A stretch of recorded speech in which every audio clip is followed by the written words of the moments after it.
Hello दोस्तों, आज की क्लास में आप सभी का हार्दिक स्वागत है। दोस्तों, इससे पहले हम लोग क्लास स्टार्ट करें, सबसे पहले एक फिगर देखते हैं यहाँ पे। तो ये फिगर आप देख रहे होंगे जिसमें ये साइकिल है, एरोप्लेन है, शिप है और ये बैलगाड़ी है, ठीक है, और बुलक कार्ट जिसको कहते हैं, ये बस है, ये ट्रेन है। तो इसको मीन्स ऑफ ट्रांसपोर्ट कहते हैं। मीन्स ऑफ ट्रांसपोर्ट का मतलब होता है कि ऐसी चीज़ें जो एक जगह से दूसरी जगह किसी सामान को ले जाने के लिए या किसी पर्सन को यानी कि हम लोगों को एक जगह से दूसरी जगह ले जाने के लिए जो मीन्स यूज़ किए जाते हैं उसे मीन्स ऑफ ट्रांसपोर्ट कहा जाता है। तो अगर हम एक जगह से दूसरी जगह कहीं पे जाते हैं तो हम कुछ डिस्टेंस कवर करते हैं जिसको हम लोग दूरी कहते हैं। तो दूरी एक जगह से दूसरी जगह पर अगर हम गए हैं और उसको अगर हमें मेज़र करना हुआ, अगर हमें नापना हुआ तो उसको कैसे नापेंगे, या किसी भी चीज़ को, कोई भी चीज़ है उसको हम लोग मेज़रमेंट कैसे करेंगे, नापेंगे कैसे, आज की क्लास हम लोगों का इसी के बारे में है। तो आज की क्लास यहाँ पे motion and measurement of distance के बारे में है। दोस्तों, मैं हूँ सत्यम सिंह और आप बने हुए हैं सत्यमार्ग फाउंडेशन चैनल पर। तो आइए स्टार्ट करते हैं। सबसे पहले हम बात करते हैं कि ये जो ट्रांसपोर्ट है ये शुरू से लेकर के अभी तक में क्या बदलाव हुए हैं। सबसे पहले जो शुरू में जब टेक्नोलॉजी इतनी डेवलप्ड नहीं थी तो लोग पैदल यानी कि ऑन फुट ट्रेवल किया करते थे, ठीक है, पैदल ही एक जगह से दूसरी जगह को जाया करते थे। उसके बाद धीरे धीरे लोगों ने एनिमल को अपना पालतू बनाना शुरू किया और फिर जानवरों पर यानी एनिमल्स के ऊपर बैठ करके या फिर उनके थ्रू कोई जो है कार्ट वगैरह लगा करके यहाँ पे ट्रांसपोर्ट हुआ करता था। नेक्स्ट नंबर पे बोट वाटर ट्रांसपोर्ट के लिए यूज हुआ, व्हील का इन्वेंशन हुआ, इंजन का इन्वेंशन हुआ, ठीक है। 20th सेंचुरी में जब हम लोग पहुंचे तो यहाँ पे इलेक्ट्रिक ट्रेन्स हम लोगों को देखने को मिलती है और मोनो रेल्स देखने को मिलेगी, सुपरसोनिक एरोप्लेन्स भी हमें देखने को मिलती है और स्पेस क्राफ्ट की तो बात ही अलग है। यानी कि मीन्स ऑफ ट्रांसपोर्ट में यानी डिस्टेंस कवरिंग की जहाँ तक बात है उसके जो मीन्स हैं वो बहुत ही एडवांस हो चुके हैं। एडवांस का मतलब ये है कि कम समय में हम ज़्यादा दूर तक जा सकते हैं, ठीक है। अब बात यहाँ पे आती है कि अगर हमें कोई डिस्टेंस मेज़र करना हुआ तो हम लोग किस तरीके से मेज़र करेंगे। तो ज़रा आप अपने डेस्क बेंच जो आपके सामने हैं उसको मेज़र करने की कोशिश करिए। स्केल का यूज़ नहीं करना है, ठीक है। तो स्केल में तो यूनिट है ना, उसे यूज़ नहीं करना है हमें अपने हाथों से या किसी और तरीके से अगर आप मेज़र करना चाहें तो उसको मेज़र कर सकते हैं। तो कैसे मेज़र करेंगे इसको, जैसे यहाँ पे एक फिगर है, ये डेस्क बना हुआ है, ठीक है। अब इस डेस्क में अब इसको हमें मेज़र करना है। तो मेज़र करने के लिए यहाँ पे कोई स्ट्रिंग है, उससे आप मेज़र कर सकते हैं। लेकिन क्या वो स्ट्रिंग जितनी मेजरमेंट यहाँ पे डेस्क बेंच की हम स्ट्रिंग के थ्रू लेंगे, क्या वो हर जगह पे उतनी ही बड़ी स्ट्रिंग या फिर उतना ही यूनिट के रूप में यूज़ होगा? तो जवाब है कि नहीं। अगर हम किसी चीज़ को किसी चीज़ से मेज़र करते हैं, जैसे कि डेस्क को ही अगर हम मेज़र करें तो बात नहीं बनती है वो, क्योंकि ठीक नहीं होगा, ठीक है। अब जैसे यहाँ पे है, अब आप गिल्ली डंडा, यहाँ पे है गिल्ली डंडा, एक खेल होता था पहले, आप लोग शायद नहीं जानते होंगे। ये गिल्ली है और ये डंडा है, इसको ऐसे मारते थे, वो उछलता था तो उसको मारा जाता था, वो दूर भागता था, उसको पकड़ने वाले होते थे। ये गिल्ली डंडा का खेल हुआ करता था। तो यहाँ पे गिल्ली डंडा से अगर आप इसको डेस्क को नापते हैं तो क्या वो मेजरमेंट परफेक्ट है? तो आंसर है कि नहीं, हम इस तरीके से किसी चीज़ को मेज़र नहीं कर सकते हैं। तो यहाँ पे हम लोग कुछ नोट कर लेंगे कि how wide is this desk, यानी कि ये जो डेस्क है वो कितना लंबा है। तो अगर आप इसको गिल्ली डंडा से नापते हैं तो वो एक अलग मेजरमेंट आता है। स्ट्रिंग यानी कि रस्सी से नापते हैं तो वो मेजरमेंट एक अलग आता है, ठीक है। कुछ मेजरमेंट और भी होते हैं, जैसे कि पहले के समय में मेजरमेंट लोग करते थे फुट से, ठीक है। तो फुट से मेजर करते थे, यानी पैर जितना लंबा होता है उससे मेजरमेंट किया जाता था, या फिर हैंड स्पन से मेजरमेंट किया जाता था। तो फुट से मेजर करते थे और हैंड स्पन से मेजर करते थे। अब आप अपने डेस्क को कुछ इस तरीके से मेजर कर सकते हैं, ठीक है, ऐसे करके 1 2 3 4 ऐसे करके, और उसके बाद फिर जो थोड़ी जगह बचेगी उसको आप इस उंगली से 1 2 3 ऐसे करके मेजरमेंट कर सकते हैं। इसको हैंड स्पन मेजरमेंट कहा जाता है, ठीक है। तो हैंड स्पन से भी पहले के समय में मेजरमेंट किया जाता था, लेकिन ये जो मेजरमेंट था ये परफेक्ट मेजरमेंट नहीं था। तो परफेक्ट मेजरमेंट के लिए हमें जो चीज़ चाहिए वो एक फिक्स यूनिट की ज़रूरत होती है। फिक्स यूनिट अगर हमारे पास है तो उससे अगर हम मेजरमेंट करते हैं तो मेजरमेंट हर जगह पे पूरे वर्ल्ड में वो मेजरमेंट सही आता है, ठीक है। मेजरमेंट का मतलब होता है नापना। तो हम कैसे नापेंगे, जैसे कि मान लीजिए कि इसको अगर हम यूनिट मान लेते हैं, अब ये यूनिट पूरे वर्ल्ड में एक ही होगी, यानी हर जगह पे यही यही यूनिट अगर यूज की जा रही है। तो किसी चीज को, जैसे अगर हम इस पेन को मेजरमेंट करने की कोशिश करें तो ये हुआ 1 यूनिट, फिर यहाँ से 2 यूनिट एंड ये हाफ यूनिट, 2.5 यूनिट ये निकल करके आता है अगर ये यूनिट हुआ तो इसी तरीके से हर कोई अलग अलग देशों में लोग अलग अलग तरीके से मेजरमेंट किया करते थे। तो वो मेजरमेंट जब कंपेयर किया जाता था तो वो बिल्कुल अलग आता था, ठीक है। यानी कि यूनिफॉर्मिटी इन चीज़ों में नहीं थी, मेजरमेंट में यूनिफॉर्मिटी नहीं थी। किसी जगह पे मेजरमेंट को कुछ और कहा जाता था, किसी जगह पे मेजरमेंट को कुछ और कहा जाता था। तो इससे प्रॉब्लम होने लगी। तो प्रॉब्लम को सॉल्व करने के लिए जो साइंटिस्ट हैं वो 1790 में फ्रेंच जो थे, इन्होंने एक स्टैंडर्ड यूनिट ऑफ मेजरमेंट निकाला। स्टैंडर्ड यूनिट ऑफ मेजरमेंट यहाँ पे बनाया जिसको मैट्रिक सिस्टम कहा गया। क्या नाम दिया गया इसको, मैट्रिक सिस्टम। ये जो मैट्रिक सिस्टम है, मैट्रिक सिस्टम 1790 में आया था। मैट्रिक सिस्टम का मतलब होता है मेजरमेंट का सिस्टम, यानी किसी चीज को हम लोग मेजर कैसे करेंगे। तो इससे पहले हम लोग मैट्रिक सिस्टम में यूनिट्स के बारे में जाने, हम लोग मेजरमेंट के बारे में जान लेते हैं कि व्हाट इज मेजरमेंट मीन, यानी मेजरमेंट का क्या मतलब होता है। तो मेजरमेंट का मतलब होता है कंपैरिजन, तुलना करना।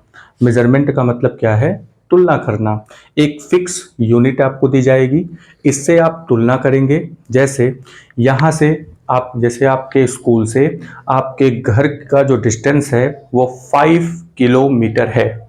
तो यहाँ पे जो किलोमीटर है वो एक यूनिट है, और उसी यूनिट से आपने मेजरमेंट किया है कि 1 unit, 2 unit, 3 unit, 4 unit and 5 unit.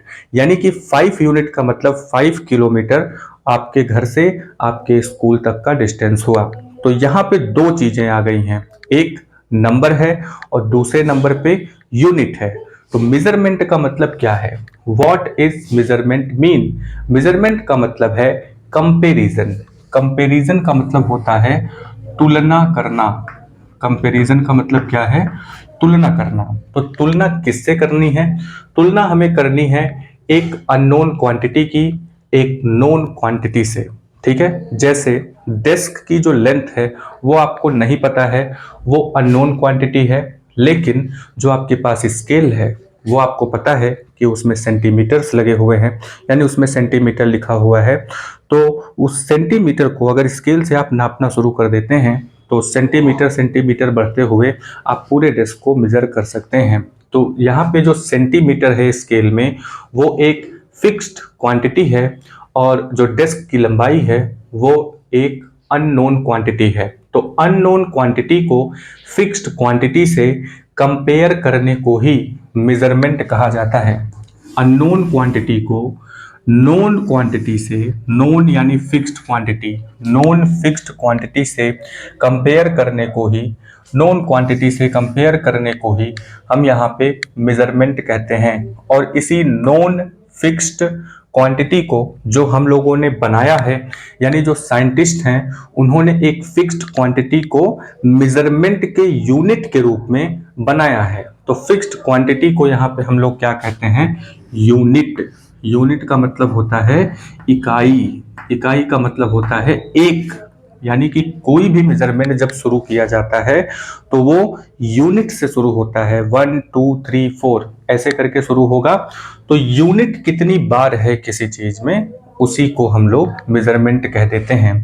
तो हर चीज को मेजर करने का अपनी एक यूनिट होती है और उसी यूनिट से कंपैरिजन करके हम किसी भी लेंथ को या कोई मास है या कोई भी इस तरीके की चीजें हैं हम यहाँ पे मेजर कर सकते हैं। तो जैसा कि हम लोगों ने देखा, सपोज दैट कि यहाँ पे आपके घर से आपका स्कूल 5 किलोमीटर की डिस्टेंस पर है। तो किलोमीटर यहाँ पे क्या हो जाता है, यूनिट। किलोमीटर क्या हो जाएगा, यूनिट। और 5 यहाँ पे क्या हो जाएगा, ये है नंबर। यानी कि किसी भी मेजरमेंट को बताने के लिए हमें दो चीजों की जरूरत होती है। Measurement is expressed in 2 parts. किसी भी मेजरमेंट को हम 2 पार्ट में एक्सप्रेस कर सकते हैं। पहला पार्ट है नंबर और दूसरा पार्ट है यूनिट। ठीक है। तो अभी तक की कहानी हम लोगों ने क्या देखा कि मेजरमेंट की जरूरत तो होती है। तो मेजरमेंट क्या है, कंपैरिजन है। किससे, एक अननोन क्वांटिटी की एक फिक्स्ड क्वांटिटी से, और उस फिक्स्ड क्वांटिटी को यूनिट कहा जाता है। तो किसी भी मेजरमेंट को करने के लिए हमें दो चीज़ों की ज़रूरत होती है, वो है यूनिट और दूसरे नंबर पे है नंबर्स, यानी नंबर और यूनिट दोनों की ज़रूरत होती है। तो ये जो स्टैंडर्ड यूनिट ऑफ मेजरमेंट है, ये 1790 में फ्रेंच साइंटिस्ट जो थे उन्होंने एक मेट्रिक सिस्टम बनाया और इस मेट्रिक सिस्टम को इंटरनेशनली जो सिस्टम कहा गया उसका नाम है एसआई यूनिट। एसआई यूनिट या एसआई सिस्टम, जिसको हम लोग इंटरनेशनल सिस्टम ऑफ यूनिट कहते हैं। एसआई का मतलब क्या है, एसआई का मतलब होता है इंटरनेशनल, आई मतलब इंटरनेशनल, एस मतलब सिस्टम। तो एस आई यूनिट्स, यानी कि ये जो सिस्टम है इस सिस्टम में कुछ यूनिट्स बनाए गए हैं, जिसमें S I unit of length के बारे में अगर हम बात करें, यानी कि किसी लंबाई को अगर आपको नापना है, ठीक है, तो इसको नापने के लिए हमें एक यूनिट की ज़रूरत होती है और वो जो S I unit of length है वो है मीटर। ठीक है। तो सपोज दैट कि ये जो यहाँ पे जो ये पेन है ये 1 मीटर का है। ठीक है, मान लेते हैं कि ये 1 मीटर का है। ठीक है, और ये इंटरनेशनली एक्सेप्टेड है, यानी हर जगह पे जब 1 मीटर बोला जाएगा तो इतनी ही डिस्टेंस ली जाएगी। ये फिक्स्ड क्वांटिटी हो गई। ठीक है, अब इस लेंथ को अगर हमें मेजर करना हुआ तो ये हुआ 1 मीटर, फिर यहाँ से यहाँ तक 2 मीटर, फिर यहाँ से यहाँ तक 3 मीटर। ठीक है, तो 1 मीटर, 2 मीटर, 3 मीटर अप्रॉक्सीमेटली। तो ये जो डिस्टेंस है ए से लेकर के बी तक की, इसको हम लोग क्या लिखेंगे, 3 मीटर। अब ये 3 मीटर का मतलब क्या हुआ, 3 मीटर का मतलब कि ये जो मीटर है वो 3 टाइम है। जैसे 5 किलोमीटर का मतलब क्या है, तो पहले तो हम किलोमीटर के बारे में जान लेंगे कि ये 1 किलोमीटर कितना होता है। तो 1 किलोमीटर 5 टाइम हो जाएगा। ठीक है, तो मीटर है 20 मीटर है अगर, तो मीटर यूनिट जो है वो 20 टाइम है। यहाँ पे इम्पॉर्टेंट ये नंबर नहीं है, इम्पॉर्टेंट है ये मीटर, इम्पॉर्टेंट है यूनिट। ठीक है, तो किसी भी मेजरमेंट को जब हम लोग करते हैं, किसी भी मेजरमेंट को जब किया जाता है तो वो मेजरमेंट में यूनिट बहुत इम्पॉर्टेंट होता है और उसी को बार बार रिपीट करके हम किसी भी डिस्टेंस को मेजर कर सकते हैं। ठीक है, तो मीटर एक बड़ी यूनिट होती है, मीटर को छोटे यूनिट में कन्वर्ट करते हैं। जैसे मीटर से मिला करके 1 मीटर, 2 मीटर, 3 मीटर ऐसे करते हुए जब हम 1000 मीटर तक पहुंचते हैं, 1000 मीटर तक जब हम पहुंचते हैं तो उसको 1 किलोमीटर कहा जाता है। 1000 मीटर को 1 किलोमीटर कहा जाता है। ठीक है, इसी तरीके से अगर हम 1 मीटर की बात करें तो 1 मीटर यहाँ पे 100 सेंटीमीटर के बराबर हो जाता है। 1 मीटर 1 मीटर यहाँ पे 100 सेंटीमीटर के इक्वल होता है और 1 किलोमीटर 1000 मीटर के इक्वल हो जाता है। ठीक है, तो यहाँ पे जो छोटी यूनिट है उसे बड़ी यूनिट में कन्वर्ट करते हैं और जो बड़ी यूनिट है उसे छोटी यूनिट में कन्वर्ट करते हैं, उससे भी छोटी यूनिट में कन्वर्ट करते हैं। तो जितना छोटा डिस्टेंस हमें मेज़र करना है उसी तरीके से हम लोग यूनिट भी लेते हैं। जैसे और भी छोटी यूनिट में जाते हैं तो नैनोमीटर हो जाता है, ठीक है, नैनोमीटर हो गया, पिकोमीटर हो गया, इस तरीके से बहुत छोटी छोटी यूनिट होती हैं। लेकिन हमें जो जानना है वो जानना है मीटर के बारे में। तो 1 मीटर में कितना होता है? 1 मीटर में 100 सेंटीमीटर होता है। 1 मीटर इक्वल टू 100 सेंटीमीटर। तो आप अपने स्केल को इस तरीके से देखिए, इस तरीके से स्केल है, ठीक है। तो यहाँ पे सबसे पहले 0 होगा, फिर यहाँ पे 1 2 3 4 5 6 7 8 9 और फिर यहाँ पे एक लंबी सी लाइन होगी। यहाँ बीच में 5 पर एक छोटी सी लाइन होगी और यहाँ पे 1 लिखा हुआ होगा। फिर 1 2 3 4 5 6 7 8 9 और यहाँ पे 1 2 3 4 5 पे एक थोड़ी छोटी सी लाइन होगी और यहाँ पे 10 पे एक थोड़ी सी लंबी सी लाइन होगी। तो इसको यहाँ पे 2 कहेंगे। यानी कि 0 से 1 तक जो डिस्टेंस हुआ है इसको 1 सेंटीमीटर कहा जाएगा। 1 से 2 के बीच में जो डिस्टेंस हुआ है उसे भी 1 सेंटीमीटर कहेंगे। इस तरीके से 0 से जब हम चलते हैं 2 तक तो ये 2 सेंटीमीटर कहा जाएगा। इसी तरीके से 3 4 5 ऐसे करके यहाँ पे सेंटीमीटर स्केल बनाया गया है। तो 1 सेंटीमीटर 2 सेंटीमीटर। अच्छा, यहाँ पे ये जो 0 से लेकर के 1 तक के बीच में जो छोटी छोटी लाइनें और आप देख रहे हैं, ये छोटी लाइनें जो होती हैं ये मिलीमीटर की होती हैं। और अगर आप काउंट करेंगे तो 0 से 1 या फिर 1 से 2 के बीच में ये जो छोटी लाइनें हैं ना, ये 10 होंगी यहाँ पे। तो ये जो छोटी लाइनें हैं उस डिस्टेंस को भी हम लोग मिलीमीटर कहते हैं। यानी कि अगर हम 1 सेंटीमीटर की बात करें तो 1 सेंटीमीटर के बीच में 10 लाइनें हैं तो उसको मिलीमीटर कहा जाएगा। यानी कि इसको और छोटे पार्ट में हम लोग डिवाइड कर सकते हैं कि 1 centimetre equal to 10 millimetre. 10 millimetre. 1 centimetre equal to 10 millimetre. 1000 metre equal to 1 kilometre. 1 metre में 100 सेंटीमीटर। 1 सेंटीमीटर में 10 मिलीमीटर, ठीक है। इसी तरीके से और भी छोटे यूनिट बनाए जा सकते हैं, बड़े यूनिट भी बनाए जा सकते हैं। तो हमें जो जानना था वो था कि एसआई यूनिट ऑफ लेंथ क्या है, वो है मीटर, ठीक है। किसी भी चीज़ की मेजरमेंट जरूरी है। मेजरमेंट का मतलब कंपैरिजन है। कंपैरिजन करते हैं एक फिक्स्ड यूनिट से, फिक्स्ड क्वांटिटी से। फिक्स्ड क्वांटिटी बनाने के लिए फ्रेंच साइंटिस्ट जो थे उन्होंने 1790 में एक मेट्रिक सिस्टम बनाया। मेट्रिक सिस्टम में एसआई सिस्टम इंटरनेशनली एक्सेप्टेड है, जिसको इंटरनेशनल सिस्टम ऑफ मेजरमेंट कहते हैं, जिसमें एसआई यूनिट ऑफ लेंथ के बारे में हम लोगों ने बात किया कि लंबाई की जो एसआई यूनिट है यानी कि इंटरनेशनली एक्सेप्टेड जो यूनिट है उसे हम लोग मीटर कहते हैं। तो मीटर से मेजरमेंट किया जाता है, ठीक है। लेंथ का मेजरमेंट इसी तरीके से किया जाता है, ठीक है। आइए हम लोग मेजरमेंट के बारे में कुछ और जानकारी लेते हैं, आगे बढ़ते हैं।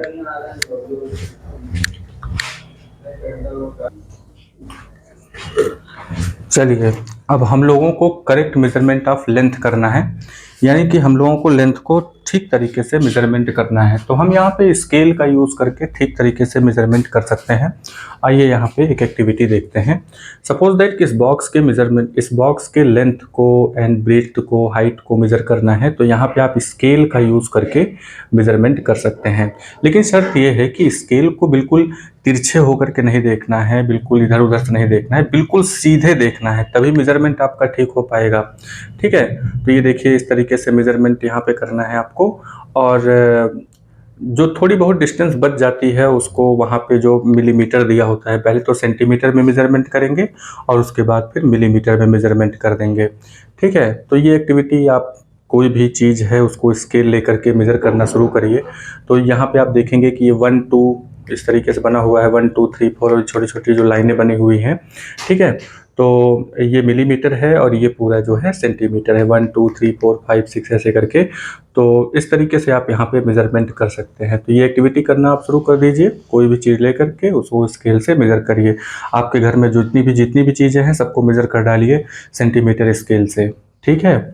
नेक्स्ट नंबर पे आता है कि चलिए सीधे सीधे अगर कोई चीज़ है उसका मेजरमेंट अगर हमें करना है तो वो तो मान लो ठीक है कि उसको तो हम ठीक से मेज़र कर लेंगे स्केल से, लेकिन अगर कर्व्ड लाइन है उसको किस तरीके से मेज़र किया जाएगा, उसमें तो स्केल हम लगा नहीं पाएंगे। तो कर्व्ड लाइन को मेज़र करने के लिए हम यहाँ पे एक रस्सी लेते हैं, स्ट्रिंग लेते हैं, ठीक है। आप एक स्ट्रिंग लीजिए यहाँ पे पॉइंट ए पर और पॉइंट बी पर, ठीक है। स्ट्रिंग को इस तरीके से फैलाइए, पूरा स्ट्रिंग इस तरीके से यहाँ पे इस तरीके से फैला देंगे और फिर जो स्केल है उससे उस स्ट्रिंग को ऐसे करके मेजर कर लेंगे, ठीक है। तो स्ट्रिंग की लेंथ जितनी आएगी वही यहाँ पे इस कर्व्ड लाइन की लेंथ आ जाती है, ठीक है। तो हम स्ट्रिंग की मदद से यहाँ पे किसी भी कर्व्ड लाइन को मेजर कर सकते हैं। तो नेक्स्ट फिगर देखते हैं। इस फिगर में आप ध्यान देखिए कि एक कर्व लाइन ए से लेकर के बी तक है, तो यहाँ पे स्ट्रिंग के थ्रू आप पूरी लाइन पर स्ट्रिंग को इस तरीके से बिल्कुल अच्छे से बिछा दीजिए और फिर स्ट्रिंग को खींच करके आप अपने स्केल पे मेज़र कर लीजिए। हो गया कर्व लाइन का मेज़रमेंट, ठीक है। तो ये तो थी बात मेज़रमेंट की। अब हम बात करते हैं मूवमेंट की। तो हमारे आसपास जो चीज़ें मूव कर रही हैं, मूवमेंट का मतलब होता है, मूविंग ऑब्जेक्ट का मतलब होता है जो अपने पोजीशन को छोड़ करके दूसरी जगह पे जा रही हैं। तो ज़रा अपने आसपास ऑब्जर्व करिए। आप अपने आसपास ऑब्जर्व करेंगे तो आपको मिलेगा कि चेयर है, टेबल है और घर में अगर हैं तो बेड है, फ्रिज है, कूलर है, टीवी है। ये तमाम तरीके की जो चीज़ें हैं, क्या वो अपने पोजीशन को चेंज कर रही हैं? क्या वो अपनी जगह से हट करके दूसरी जगह जा रही हैं? ठीक है, तो आंसर है कि नहीं। तो वो मूवमेंट नहीं कर रही हैं। जो चीज़ अपनी जगह को नहीं छोड़ती है वो मूवमेंट नहीं करती है। तो मूवमेंट कौन करता है? मूवमेंट करते हैं वो चीज़ जो अपने पोजीशन को छोड़ करके जा रहे हैं। जैसे कार अगर अपने पोजीशन से हट रही है तो वो मूवमेंट कर रही है, यानी कि वो मूव कर रही है।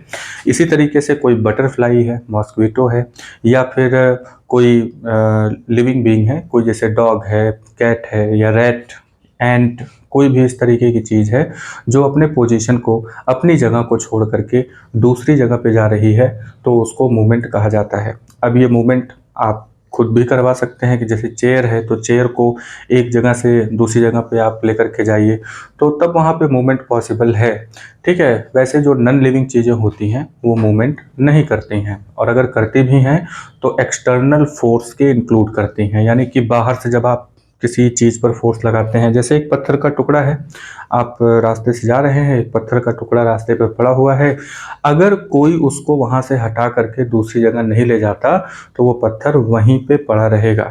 यानी कि जब तक आप एक्सटर्नल फोर्स नहीं लगाएंगे तब तक वो चीज़ मूव नहीं करेगी, ठीक है। तो मूविंग थिंग्स के बारे में अगर हम बात करें तो यहाँ पे सबसे ज़रूरी चीज़ जो है वो है पोजीशन चेंज, यानी अपने पोजीशन को चेंज करना। तो जैसे मान लेते हैं कि यहाँ पे कोई ये ऑब्जेक्ट है, ठीक है, ये एक सरफेस है यहाँ पे, और ये कोई एक ऑब्जेक्ट है, ये कोई एक ऑब्जेक्ट है, ठीक है। इस तरीके से ये अपनी जगह पे बना हुआ है।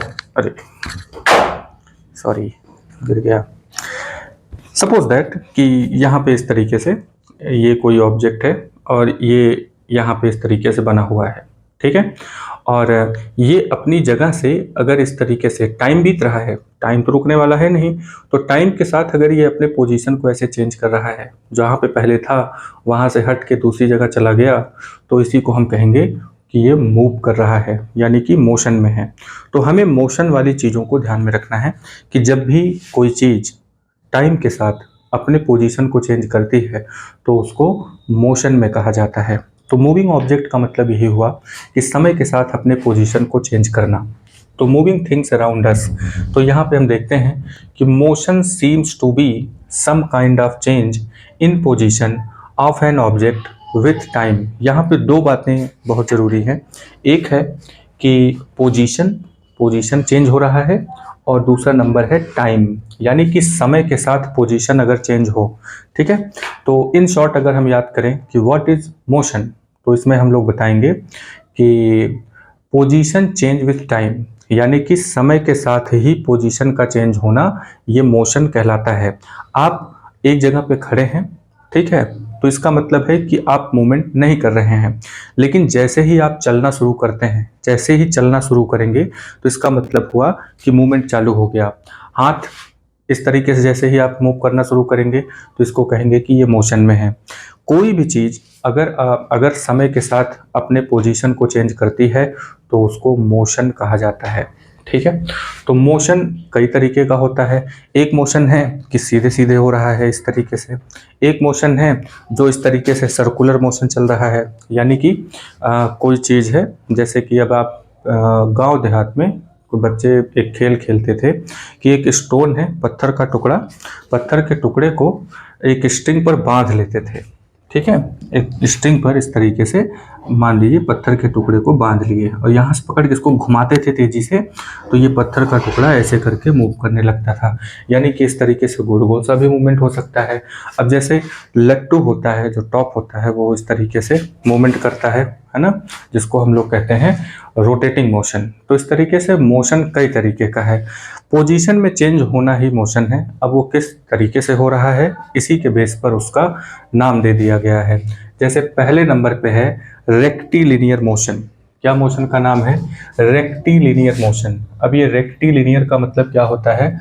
जैसे ये बिल्कुल सीधे, रेक्टिलिनियर मोशन का मतलब होता है कि बिल्कुल सीधे एक स्ट्रेट पाथ पर अगर मोशन हो रहा है तो उसे रेक्टिलिनियर मोशन कहा जाता है। Along a straight line motion, यानी कि स्ट्रेट लाइन में अगर कोई मोशन हो रहा है, जैसे एक कार है सीधी सड़क पर चल रही है तो उसे हम रेक्टिलिनियर मोशन कहते हैं। ठीक है, सीधी सड़क पर कोई कार चल रही है तो रेक्टिलिनियर मोशन कहेंगे। जैसे कि व्हीकल ऑन स्ट्रेट रोड, ये इसका एग्जाम्पल हो गया। दूसरे नंबर पे मार्च पास्ट ऑफ सोल्जर्स, यानी कि सोल्जर अगर मार्च पास्ट कर रहे हैं तो बिल्कुल स्ट्रेट पाथ में करते हैं। एक एग्जाम्पल यहाँ पे देख लेते हैं। ये जो कार है ये बिल्कुल स्ट्रेट, यहाँ पे रोड है, इस रोड पर ये कार, बस, ये सब चीज़ें बिल्कुल सीधे जा रही हैं, तो इसको रेक्टिलिनियर मोशन कहेंगे।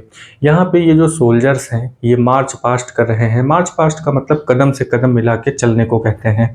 रिपब्लिक डे पर 15 अगस्त पर आपने देखा होगा, ठीक है, टीवी में, कि जो सोल्जर्स होते हैं वो मार्च पास्ट करते हैं। तो ये बिल्कुल स्ट्रेट लाइन में करते हैं, इसी को हम लोग रेक्टिलिनियर मोशन कहेंगे। रेक्टिलिनियर मोशन को याद कैसे रखेंगे कि एक straight line motion is called rectilinear motion, यानी स्ट्रेट लाइन में जो मोशन होता है उसे रेक्टिलिनियर मोशन कहा जाता है। नेक्स्ट नंबर पे आते हैं सर्कुलर मोशन। तो ये जो सर्कुलर मोशन है इसका एग्जाम्पल अभी आपको बताया गया कि एक स्टोन को, एक पत्थर को एक रस्सी में बांध करके जब इस तरीके से बहुत तेजी से घुमाएंगे तो इसको हम लोग सर्कुलर मोशन कहेंगे। इसमें खास बात ये होती है कि स्टोन और हैंड के बीच की जो डिस्टेंस होती है ना वो सेम होती है, यानी कि एक सेंटर पोजीशन से सेम डिस्टेंस पर चारों तरफ जब मूवमेंट होने लगता है तो उसको हम लोग सर्कुलर मोशन कहते हैं। यहाँ पे एक सेंटर की ज़रूरत होती है। इस सेंटर के चारों तरफ अगर कोई चीज़ मूव करना शुरू कर देती है, यानी कि इसको केंद्र मान करके, सेंटर मान करके कोई चीज़ इसके चारों तरफ इस तरीके से सेम डिस्टेंस पर, यहाँ पे डिस्टेंस चेंज नहीं होगा। जैसे कोई पार्टिकल यहाँ पे अगर है तो इसका जो डिस्टेंस है सेंटर के साथ वो चेंज नहीं होगा। तो अगर चेंज नहीं हो रहा है तो उसको सर्कुलर मोशन कहेंगे, और अगर चेंज हो रहा है तो भाई वो सर्कुलर मोशन तब नहीं है। जैसे मान लीजिए कि कोई एक पॉइंट इस तरीके से है और कोई इस तरीके से मूवमेंट हो रही है, तो ये सर्कुलर मोशन नहीं हुआ। सर्कुलर मोशन हम किसको कहेंगे? जहाँ पे पॉइंट यानी कि उस ऑब्जेक्ट और वो जो सेंटर है इनके बीच की जो डिस्टेंस है वो बिल्कुल सेम होनी चाहिए। ठीक है, ये बिल्कुल सेम होना चाहिए। तो जो व्हील होता है ना वो सर्कुलर मोशन करता है, जो फैन होता है वो सर्कुलर मोशन करता है। ठीक है, तो इसमें याद कैसे करेंगे कि सर्कुलर मोशन किसको कहते हैं? तो around a fixed point on same distance, यानी कि एक फिक्स्ड पॉइंट के चारों तरफ और सेम डिस्टेंस पर चीज़ें होनी चाहिए।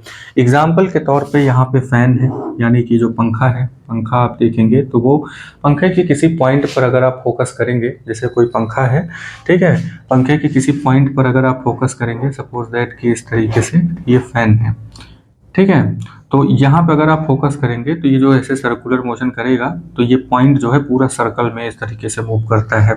ठीक है, और दूसरे नंबर पे हैंड्स ऑफ क्लॉक, यानी कि जो घड़ी होती है उनकी जो सुइयाँ होती हैं वो भी एक तरीके से सर्कुलर मोशन करती हैं।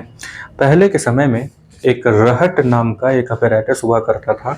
ये देखिए रहट, इसमें क्या है ना कि इस तरीके से बाल्टी टाइप की लगी हुई होती थी, ये इस तरीके से मूव किया करता था।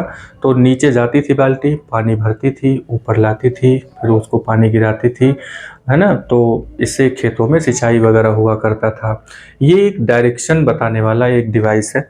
ठीक है। तो जिधर हवा चलती है उसी डायरेक्शन में ये घूम जाता है। तो ये हमेशा इस तरीके से रोटेट होता रहता है, मतलब घूमता रहता है। तो ये भी एक सर्कुलर मोशन है। तो यहाँ पे ये जो एरो बना हुआ है, इस एरो को अगर इस तरीके से हम यहाँ पे इसको अगर एक पॉइंट मान लें तो ये जब ऐसे घूमता है ना तो ये पूरा सर्कुलर मोशन बनाएगा। नेक्स्ट नंबर पे ये फैन दिया हुआ है। फैन का एग्जाम्पल भी एक सर्कुलर मोशन के लिए है। तो यहाँ पे एक पॉइंट अगर हम मान लेते हैं तो ये जब ऐसे फैन घूमता है तो ये एक सर्कुलर मोशन है। और यहाँ बीच में ये एक सेंटर है। तो सेंटर के चारों तरफ जो मोशन होता है उसी को हम लोग सर्कुलर मोशन कहते हैं, ठीक है। नेक्स्ट नंबर पे आते हैं पीरियोडिक मोशन। अब ये पीरियोडिक मोशन क्या होता है? पीरियोडिक मोशन का मतलब होता है कि कोई चीज जो है एक फिक्स्ड पाथ के इधर उधर जब मूव करती है तो उसको पीरियोडिक मोशन कहा जाता है। इधर उधर, चारों तरफ नहीं, इधर उधर का जो मोशन है उसे पीरियोडिक मोशन कहते हैं। पीरियोडिक का मतलब होता है, पीरियड का मतलब है समय, ठीक है। एक निश्चित समय के बाद मोशन जब बार बार रिपीट होने लगे तो उसे पीरियोडिक मोशन कहते हैं। सपोज दैट कि यहाँ पे एक इस तरीके से पेंडुलम है। ये पेंडुलम को अगर इस तरीके से आप खींचेंगे तो ये पेंडुलम यहाँ तक आ गया, ठीक है। और जब इसको आप छोड़ देंगे तो ये पेंडुलम इस तरीके से मूव करते हुए ये यहाँ तक चला जाएगा, ठीक है। और फिर ड्यू टू ग्रेविटी ये वापस आता है, वापस आएगा तो फिर यहाँ से होते हुए फिर ये ऊपर चला जाएगा। तो इस तरीके से टू एंड फ्रो मोशन जो होता है, टू एंड फ्रो मोशन इसको बोलते हैं। क्या बोलेंगे? To and fro. To and fro का मतलब होता है किसी फिक्स पोजीशन के इधर उधर। टू एंड फ्रो का मतलब होता है इधर उधर का मोशन। तो टू एंड फ्रो मोशन जो होता है उसे हम पीरियोडिक मोशन कहते हैं। अब ये पीरियोडिक मोशन को अगर डेफिनेशन के रूप में लिखना हुआ तो क्या लिखेंगे कि in some cases an object repeats its motion. यानी कि कुछ ऑब्जेक्ट ऐसे होते हैं जो कुछ समय के बाद, आफ्टर सम टाइम का मतलब कि कुछ समय के बाद, यानी एक निश्चित समय के बाद कोई ऑब्जेक्ट अपने मोशन को रिपीट करते हैं। तो अगर ये बार बार एक फिक्स टाइम के बाद रिपीट कर रहे हैं अपने मोशन को तो इसी को पीरियोडिक मोशन कहा जाता है। जैसे हमारा जो अर्थ है वो सन के चारों तरफ एक फिक्स्ड टाइम के बाद वो अपने मोशन को रिपीट करती है, तो ये भी एक पीरियोडिक मोशन हुआ, ठीक है। और पेंडुलम का मोशन हो गया, पीरियोडिक मोशन है। इसी तरीके से कोई स्प्रिंग है, ठीक है। तो कोई स्प्रिंग आप ले लेते हैं, जैसे ये इस तरीके से मान लीजिए स्प्रिंग है। अब इस स्प्रिंग को अगर हम दबाएं और छोड़ दें तो ये स्प्रिंग क्या करती है कि ऊपर नीचे इस तरीके से मोशन करने लगती है। तो इसको भी पीरियोडिक मोशन कहा जाएगा। इसी तरीके से सीविंग निडल आपने देखा होगा। तो सीविंग निडल जो होता है इस तरीके से निडल है, मान लीजिए ऐसे करके सीविंग निडल है। तो ये ऊपर नीचे इस तरीके से होता है, ऐसे ऊपर नीचे होता है। तो इसको भी पीरियोडिक मोशन कहा जाएगा, ठीक है। तो पीरियोडिक मोशन का मतलब होता है कि एक फिक्स्ड पोजीशन के टू एंड फ्रो मोशन।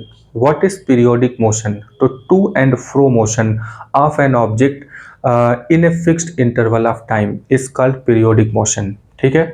तो पीरियोडिक मोशन हो गया और रेक्टिलिनियर मोशन हो गया, सर्कुलर मोशन हो गया। इसके अलावा भी कुछ एक दो मोशन होते हैं। पेंडुलम वगैरह का जो मोशन है, यानी कि जो पीरियोडिक मोशन है, उसका कुछ एग्जाम्पल देख लेते हैं। यहाँ पे झूला है, स्विंग। तो झूले को भी जैसे अगर को इस पे खाली जाके आप बैठते हैं तो बिल्कुल फिक्स पोजीशन यहाँ पे बीच में होती है। उसके बाद जब ये मूवमेंट शुरू होती है ना तो वो to and fro motion start हो जाता है। तो इसको हम कहते हैं यहाँ पे पीरियोडिक मोशन। इसी तरीके से यहाँ पे एक पेंडुलम दिया हुआ है। पहले की जो घड़ियाँ होती थी ना उसमें इस तरीके से पेंडुलम लगा हुआ होता था। तो पहले तो ये फिक्स पोजीशन में है और ये इस तरीके से हमेशा टिक टॉक करके इस तरीके से मूवमेंट किया करता था। तो इसको हम लोग, पेंडुलम के मोशन को हम लोग पीरियोडिक मोशन कहते हैं। नेक्स्ट नंबर पे ये गिटार है। गिटार में जो स्ट्रिंग लगी हुई है, इस स्ट्रिंग को जब इस तरीके से आप मूव करवाते हैं तो टन की जो आवाज़ आती है वो इनके मूवमेंट की वजह से ही आती है। ठीक है। और जो मॉस्क्वीटो वगैरह होते हैं, मॉस्क्वीटो मच्छर जो होता है वो क्या करता है ना, मॉस्क्वीटो वो अपने जो उसके पंखे होते हैं ना उसको उस तरीके से बहुत तेज़ी से मूव करता है, तो उसकी वजह से भी एक साउंड प्रोड्यूस होता है, वो भी एक पीरियोडिक मोशन ही है। ठीक है। जो बर्ड्स होती हैं वो अपने पंख को इस तरीके से मूवमेंट करवाती हैं, तो वो भी एक पीरियोडिक मोशन है। यहाँ पे एक तबला दिया हुआ है, तो तबला पर जब बीट किया जाता है, जब उसको पीटते हैं तो इसका जो ये यहाँ पे जो स्किन है वो क्या करता है ना कि फिक्स पोजीशन के इधर उधर मूव करने लगता है, तो ये भी एक पीरियोडिक मोशन का एग्जाम्पल हुआ। तो पीरियोडिक मोशन के एग्जाम्पल बहुत सारे हैं। पीरियोडिक मोशन कई तरीके से यहाँ पे हो ही रहा है। तो कई तरह के मोशन आपने देखा कि rectilinear motion, circular motion, periodic motion. अच्छा, इन सब में खास बात यही है कि कोई भी ऑब्जेक्ट अपने पोजीशन को चेंज कर रही है, तो पोजीशन को चेंज करना, इस पूरे लेसन में बस हमें मूवमेंट के बारे में अगर जानना है तो पोजीशन चेंज विद टाइम, एक लाइन ये है। दूसरे नंबर पे जो हम लोगों ने जाना मेजरमेंट के बारे में, तो उसके लिए एक यूनिट की ज़रूरत होती है। बस इतनी ही बात इस पूरे लेसन में है। ठीक है।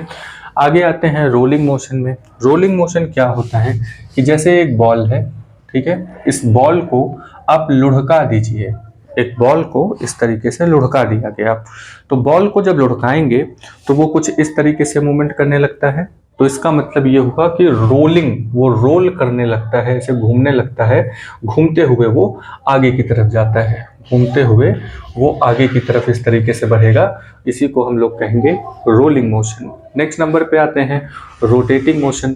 अब ये रोटेटिंग मोशन क्या होता है कि अपने एक पोजीशन पर रख करके ही मूवमेंट करना, ऐसे गोल गोल घूमना, उसको रोटेट मोशन कहते हैं। जैसे कि एक लट्टू होता है, ठीक है, तो लट्टू जब इस तरीके से आप नचाते हैं तो उसको वहाँ पे एक कील होती है, उसी कील पर ये खड़े होकर के इस तरीके से मूवमेंट करने लगता है, तो इसको हम लोग कहते हैं रोटेटिंग मोशन। ये हमारी जो अर्थ है उसमें भी एक एक्सिस, इमेजिनरी लाइन है जिसको हम लोग एक्सिस कहते हैं, इस एक्सिस के मतलब इस तरीके से वो मूवमेंट कर रही होती है। ठीक है। तो रोटेटिंग मोशन क्या है? रोटेटिंग मोशन का मतलब होता है कि इस तरीके से मोशन करना, उसको रोटेटिंग मोशन आप कह सकते हैं। ठीक है। तो circular motion, rotating motion, rectilinear motion और पीरियोडिक मोशन, इन सब के एक एक एग्जाम्पल और शॉर्ट में इनकी डेफिनेशन को आपको याद रखना है। तो यहाँ पे जो चीज़ हम लोगों ने देखा, यहाँ पे इस फिगर में मतलब कि इस लेसन में हम लोगों ने दो चीज़ों के बारे में बात किया है। क्या चीज़ें हैं वो? पहले नंबर पे हम लोगों ने बात किया कि जो मेजरमेंट है, ठीक है, तो जो मेजरमेंट होता है वो हम लोग कैसे करते हैं, तो इसका जवाब था कि हम लोग एक फिक्स्ड यूनिट बनाते हैं और उसी में कंपैरिजन करके मेजरमेंट कर देते हैं। दूसरे नंबर पे जो हम लोगों ने बात किया वो है मोशन। तो मोशन का बेसिक मतलब क्या है? मोशन का बेसिक मतलब है पोजीशन चेंज। मोशन का बेसिक मतलब क्या है? पोजीशन चेंज, यानी कि जब आप अपने पोजीशन को चेंज करते हैं with time, position change with time, यानी कि समय के साथ आप अपने पोजीशन को जब चेंज कर रहे हैं तो इसी को मोशन कहा जाता है। और इस मोशन, ये मोशन कई तरीके का है। कौन कौन सा मोशन यहाँ पे हम लोगों ने पढ़ा? पहले नंबर पे रेक्टिलिनियर मोशन पढ़ा हम लोगों ने। दूसरे नंबर पे सर्कुलर मोशन के बारे में बात किया, ठीक है, सर्कुलर मोशन के बारे में बात हुआ। थर्ड नंबर पे जो बात हुआ है वो है पीरियोडिक मोशन, ठीक है, पीरियोडिक मोशन हो गया। इसके बाद रोटेटिंग मोशन हो गया और फिर रोलिंग हो गया। तो ये सब मोशन का एग्जाम्पल है कि मोशन इतने तरीके के होते हैं। मेजरमेंट, यूनिट और motion, position change with time. तो ठीक है, तो इस पूरे चैप्टर में इतनी ही बातें थी। तो हमें टर्म्स को और हेडिंग्स को, यानी जो डेफिनेशन यहाँ पे दिया हुआ है उसको, और जो कुछ एक्टिविटीज़ दी गई हैं उसको आप घर पे भी करने की कोशिश करिए। जैसे किसी कर्व लाइन को मेज़र करने की कोशिश करिए। एक बड़ा ही इंटरेस्टिंग यहाँ पे जो बात होता है उसको देखने का एक बड़ा ही इंटरेस्टिंग एक्टिविटी इसमें दी गई है कि आप एक पेपर ले लीजिए, उस पर शुगर यानी कि जो चीनी है, चीनी के पार्टिकल बिखरा दीजिए। एक दो तो कहीं से एक कोई कहीं से चींटी पकड़ करके उस पर डाल दीजिए, ठीक है। तो वो चींटी क्या होती है ना कि वो शुगर की तरफ अट्रैक्ट होती है, जैसे इस तरीके से है। यहाँ पे आपने शुगर के पार्टिकल इस तरीके से डाल दिया ढेर सारा, ठीक है। तो एक एंट आप जब यहाँ पे छोड़ेंगे तो वो एंट क्या होती है ना, वो शुगर की तरफ अट्रैक्ट होगी, कभी वो इधर जाएगी, कभी इधर जाएगी, कभी इधर जाएगी, ऐसे करते हुए।